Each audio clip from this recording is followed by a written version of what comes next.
नरेंद्र मोदी का दोस्त अडानी बांग्लादेश को बिजली सप्लाई करता है।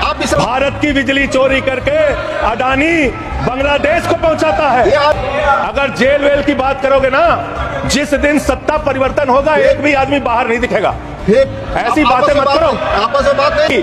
गाय काटने वाली कंपनी से चंदा लेने वाले लोग मेरे ऊपर सवाल उठा रहे हैं, सोच रहे हैं इनसे डर के चुपचाप बैठ जाएंगे। एक बात याद रखना, ये देश बाबा साहब के संविधान से चलेगा, किसी मोदी और अमित शाह के फरमान से नहीं चलेगा।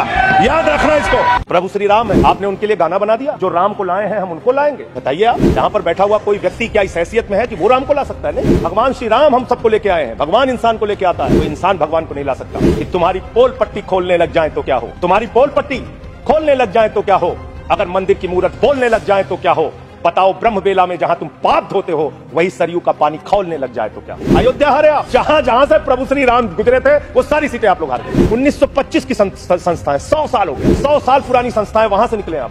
100 साल हो गया लेकिन दिमाग अभी भी बच्चों का, अभी बच्चों की तरह खेल रहे हैं। भ्रष्टाचारी को नहीं छोड़ूंगा, ये मोदी की गारंटी है। सारे भ्रष्टाचारियों को बीजेपी में शामिल करूंगा, ये प्रधानमंत्री की गारंटी, ये गारंटी है आपकी।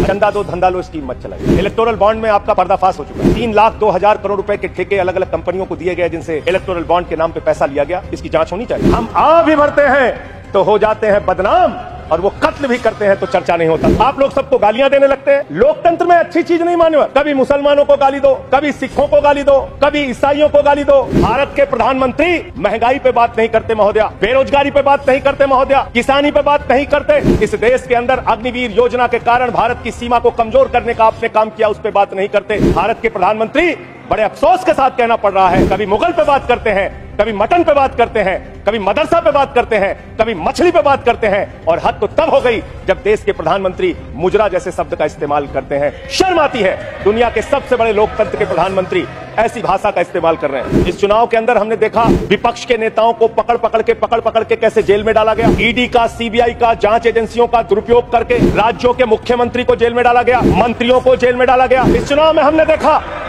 हमारे दिल्ली के मुख्यमंत्री अरविंद केजरीवाल, उनको चुनाव से पहले जबरदस्ती पकड़ के जेल में डाल दिया गया महोदया। और मुद्दा क्या बनाया? तथाकथित शराब घोटाला। आज मैं आपके सामने इस सदन में बताना चाहता हूं महोदया, शराब घोटाला किसने किया? शराब घोटाला शरद रेड्डी से 60 करोड़ रुपए की रिश्वत लेने वाले भारतीय जनता पार्टी के लोगों ने किया है। आप लोगों ने इलेक्टोरल बॉन्ड के जरिए चंदा लेने का काम, रिश्वत खाने का काम, भ्रष्टाचार करने का काम किया है। शराब घोटाला तुमने किया है। शराब घोटाले की बात करते हैं महोदया। दिल्ली के मुख्यमंत्री को ईडी कोर्ट ने जमानत दी महोदया।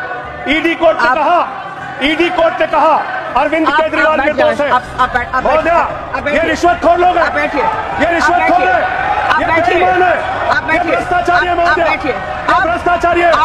भ्रष्टाचारियों को बोलने की हैसियत नहीं होनी चाहिए महोदया, ये भ्रष्टाचारी है, बेईमान है, इन्होंने शराब घोटाला किया है, 60 करोड़ की रिश्वत खाई है। मेरी इन लोगों से सहानुभूति है। सुनिए, मैं सहानुभूति रखता हूँ इन लोगों से। सुनिए, कृपया सुनिए। रिश्वतखोर लोग हैं सर महोदया, ये बेईमान लोग हैं, ये बेईमान है, ये भ्रष्टाचारी है महोदया, ये रिश्वतखोर है, ये डाकू गब्बर सिंह है, ये डाकू गब्बर सिंह है महोदया, डाकू गब्बर सिंह। आप अभी बैठिए। सोचते हैं कि आप अरविंद केजरीवाल को जेल में डाल के, सिसोदिया को जेल में डाल के, सत्येंद्र जैन को जेल में डाल के, संजय सिंह को जेल में डाल के हमारी पार्टी को खत्म कर देंगे। ये होने वाला नहीं है, ये कतई होने वाला नहीं है। याद रखना, इस शरीर के 100 टुकड़े भी कर देंगे आप तो आपके सामने झुकने वाले नहीं है। आपसे लड़ेंगे और जीतेंगे। आप डालिए, उत्पीड़न कीजिए जितना करना चाहते हैं आप कीजिए उत्पीड़न। 6 महीने जेल में रखा आपने सोचा आपके सामने नतमस्तक हो जाएंगे? इस मां भारती ने बहुत सारे बेटे ऐसे पैदा किए हैं जो आपके सामने कभी सर नहीं झुकाएंगे, आपसे लड़ने के लिए तैयार रहेंगे। याद रखिएगा, मैं सिर्फ इतना कहना चाहता हूं, दुर्भावना की राजनीति बंद कीजिए। अगर आपको भारत के लोकतंत्र को मजबूत बनाना है, भारत के संविधान को मजबूत बनाना है, तो सत्ता पक्ष का भी महत्व है, प्रतिपक्ष का भी महत्व है। प्रतिपक्ष को खत्म करके, विपक्ष को खत्म करके नेताओं को जेल में डालकर आपको कोई लाभ होने वाला नहीं है। और पता नहीं कौन आपको सलाह देता है, किस गलतफहमी में आप लोग रहते हैं। मैं आपके लिए भी कह रहा हूं और इधर जो बैठे उनके लिए भी कह रहा हूं, जब जो पार्टी सत्ता में रहेगी, अगर विपक्ष के लोगों को जेल में डालेगी, उस पार्टी का सत्यानाश होगा। अपने नेताओं को बता देना।